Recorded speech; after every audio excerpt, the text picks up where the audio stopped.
বৃষ্টি আর খিচুড়ি পরস্পরের পরিপূরক, কিন্তু সেদিনকে কোনো এক কারণে আমরা খিচুড়িটা মিস করে গেছি। কী কারণে সেটা তোমাদেরকে আমি ভিডিওতে পরে বলছি। তো প্রথমে আমি এখানে তোমাদের দেখিয়ে দিই, আমি নিয়েছিলাম এখানে 750 গ্রাম গোবিন্দভোগ আতপ চাল, যেটা আমি কিছুক্ষণ জলে ভিজিয়ে রেখেছিলাম প্রায় আধ ঘন্টা মতন।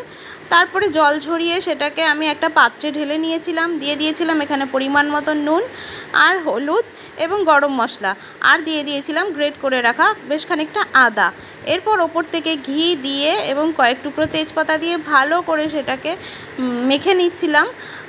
এরপর মাখানো আমার হয়ে গেলে এটাকে কিছুক্ষণের জন্য আমি রেখে দেব, সাথে সাথেই রান্না করব না। এটাকে সাইড করে রেখে দিয়ে এরপর আমি কড়াই বসিয়ে দিয়েছিলাম। কড়াইটা গরম হয়ে আসলে এর মধ্যে দিয়ে দেব কাজু কিশমিশটা আমি বেশ খানিকক্ষণ ধরে মিডিয়াম ফ্লেমে একটু কড়া করেই ভেজে নিয়েছিলাম। বৃষ্টিতে খিচুড়ি হবে না আমাদের বাঙালিদের ঘরে, এটা কিন্তু ভাবাই যায় না। তো আমরাও সেখান থেকে আলাদা কিছু না, কিন্তু কোনো এক কারণে মানে সেদিন বাজারে একদম সবজির দোকান বসছিল না, কোনো অল্প কয়েকটা বসেছিল, সেখানে ভালো সবজি ছিল না।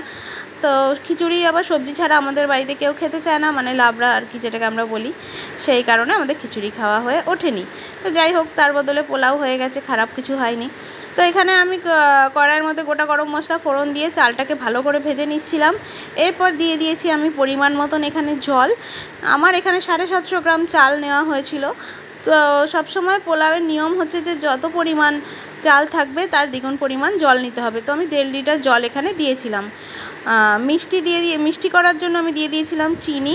যে যেমন মিষ্টি খাবে সেই অনুযায়ী এখানে চিনিটা কম বেশি করা যেতে পারে।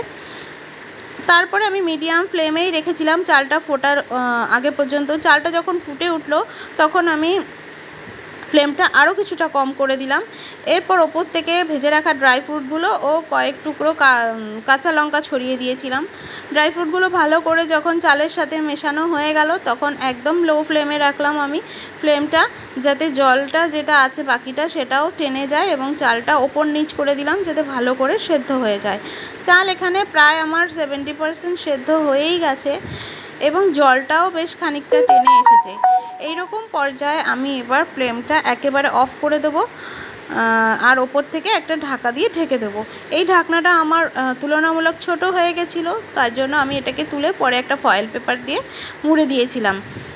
ফয়েল পেপারটা প্রায় 20 মিনিট পর আমি খুলবো। 20 মিনিট পরে আমি এটাকে একটা কিছুর সাহায্যে নাড়িয়ে ওপর নিচ করে দেখিয়ে দিচ্ছিলাম যে চালটা বরাবর সেদ্ধ হয়েছে কি না। তো দেখলাম যে না, ভয়ের কিছু নেই, প্রতিটা চালই এখানে বরাবর সেদ্ধ হয়েছে এবং জলও একদম টেনে গেছে।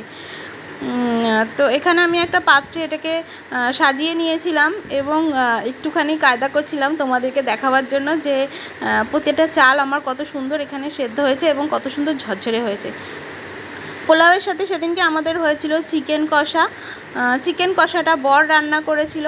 চিকেন কষাটা অসাধারণ হয়েছিল, খেতে দারুণ হয়েছিল।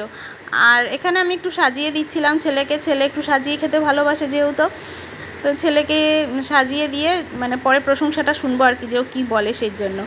তো ভাইও এসেছিলো সেদিনকে, ভাইয়ের বউ এসেছিলো। ভাইকে এখানে আমি জিজ্ঞাসা করছিলাম যে কেমন হয়েছে, ভাই বললো দারুণ হয়েছে খেতে, ও বললো বেশ ভালোই হয়েছে, আর বাকি সবাই আমাকে অফ ক্যামেরায় প্রশংসা করেছে।